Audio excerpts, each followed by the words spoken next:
السلام عليكم حبايبي، وحشتوني جدا جدا. بصوا بقى النهارده اختراع يا كوتش زي ما بيقولوا. بصوا عشان نختصر الوقت، طبعا انا اضطريت ان انا اعمل الخلطه بسرعه علشان ما تاخدش مني وقت. النهارده بنعمل ايه؟ بنعمل الفراخ اللي هي الناجتس، اللي هي على الطريقه بتاعت بره. تمام.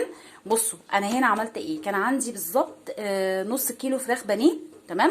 خدت منهم تقريبا مش كلهم، يعني خدت منهم كام شريحه بانيه قطعتها.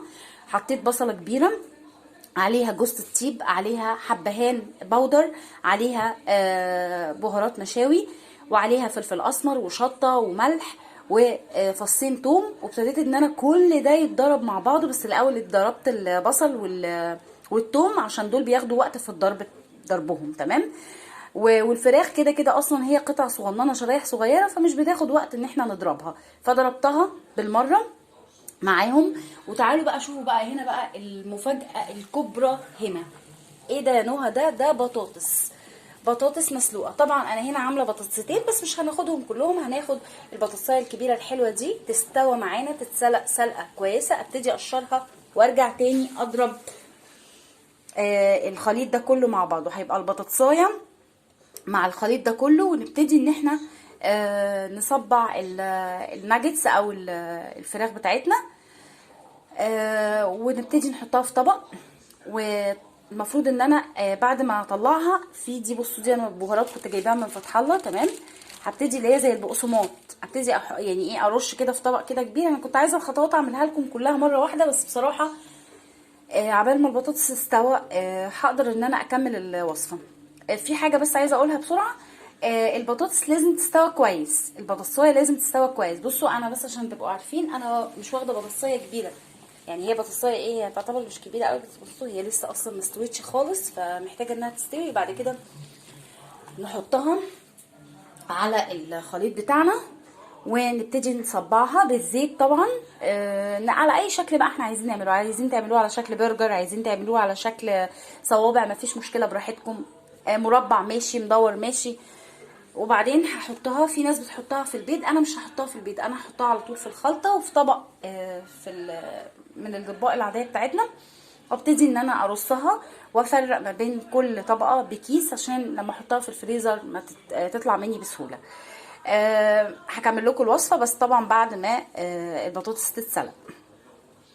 بصوا هنا بقى كانت البطاطس استوت. تمام. ابتديت ان انا استوت خالص مهريه زي ما انتم شايفين كده. قطعتها عشان الكبه ما تاخدش وقت في تقطيعها. تمام. انتوا شايفين السخونيه ازاي؟ طيب دلوقتي مقدار البطاطسايه دي صغيره، طبعا هو لسه الباقي ما استواش، بس انا عايزه اقول لكم ان انا هبتدي افرم كله مع بعضه عشان ما يتهرش مني. تمام. فاستنونا كده لحد ما القوام يمسك، واقول لكم احنا استخدمنا كام بطاطسايه في الوصفه دي. اوكي. بصوا بقى هنا انا كنت عجنت بطاطسايه كبيره خلاص، ضربتها في الكبه مع التوابل اللي هي قصدي بقيه الفراخ. تمام كده الموضوع جهز مني. لكن لو احنا لاحظنا هنلاقيها ان هي بتلزق. طب عشان ما تلزقش نعمل ايه؟ هنجيب بقى شويه بقى البهارات بتاعتنا دي العاديه. تمام. اللي هي بقسماط او بهارات اللهم صل وسلم على رسول الله، اللي هي بقى البهارات بقسماط، او لو عندك مثلا فيجيتار. هبتدي ان انا امسكهم شويه، يعني اخلي العجينه تمسك بيهم. تمام. انا دلوقتي داخله على مرحله ان انا بقى هبتدي اصبعها. تمام. يعني ايه هصبعها، هحطها في الطبق، فهوريها لكم بقى بعد ما تخلص خالص. تمام. ثواني وراجع لكم. بصوا يا جماعه، طبعا انا عشان هنا عملت طبق دقيق. تمام. بصوا بقى الحركه دي، بعمل ايديا كده في الطبق الدقيق. ارفعي كده شويه يا حبيبتي عشان الناس تشوف. شايفين اهو، عشان اعرف ان انا يعني ايه ادور العجينه، عشان بس ايه الناس تشوفها بتتدور ازاي. بصي الطبق، انا بصي الطبق وريهم اللي في الطبق، اللي في الطبق التاني. بصوا انا اهم حاجه الايدين بتبقى، بصوا شايفين، عشان اعرف ان انا ممكن بقى ان انا ايه اهي كده، ادي كده دي خلصت. ارفعي ايديكي يا حبيبتي شويه، ارفعي ايديكي خالص. ايوه بقى دي كده، وهاتيني هنا كده. بصوا تاني هعملها كده اهي. هبتدي احط هنا قطعه بقى، اكبرها كده شويه. تمام. واخد هنا كده. بصوا شايفين، بصوا هتبقى سهله ازاي، لان انا عملت ايديا بالدقيق. بصوا شايفين اهو، بصوا هدورها. انا بصراحه جربتها بالزيت ما حبيتهاش، فلما جربتها بالدقيق حبيتها اكتر. هعمل كله وارجع لكم تاني. ادي الناجتس اهو اتعمل. بصوا عملته ازاي، وزي ما انا قلت لكم فصلت ما بين كل طبقه والتانيه. يعني انا بصوا هنا اهو حاطه، بصوا طبقه اهي تحت فصلت، وادي كده تاني طبقه، وادي كده تالت طبقه. بالشكل ده انا كده اعتبر ان انا عملت الفراخ الناجتس بتاعتي. هقفلها بقى كلها كده.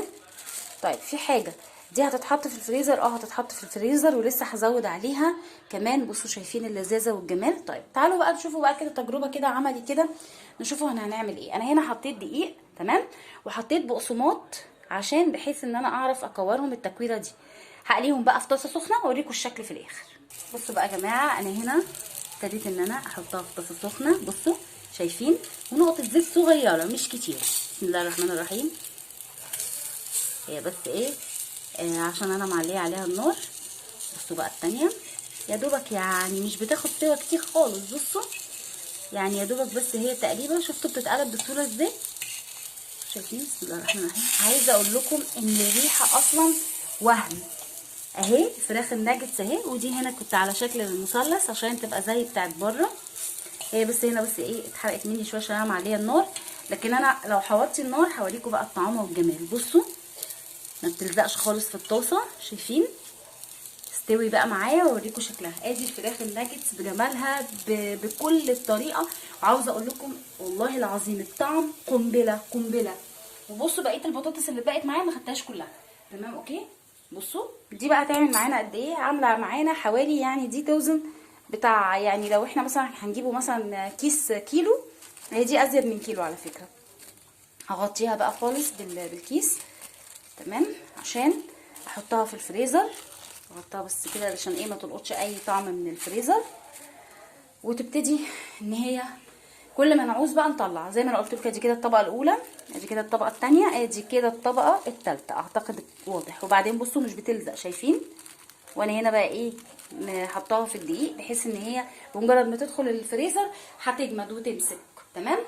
ما تنسوش سبسكرايب، وما تنسوش تفعلوا زر الجرس عشان يوصلكم كل جديد مننا.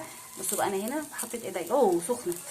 لسه ثواني بس. انا بس ايه عشان الطاسه بس سبتها. انا عايزه اقول لكم الطعم، الريحه اصلا قنبله، عامله زي ما اللي هي الفراخ البانيه. الريحه اصلا قنبله. بس انا بقى ايه، انا هنا عشان وطيت النار عليها هسيبها شويه.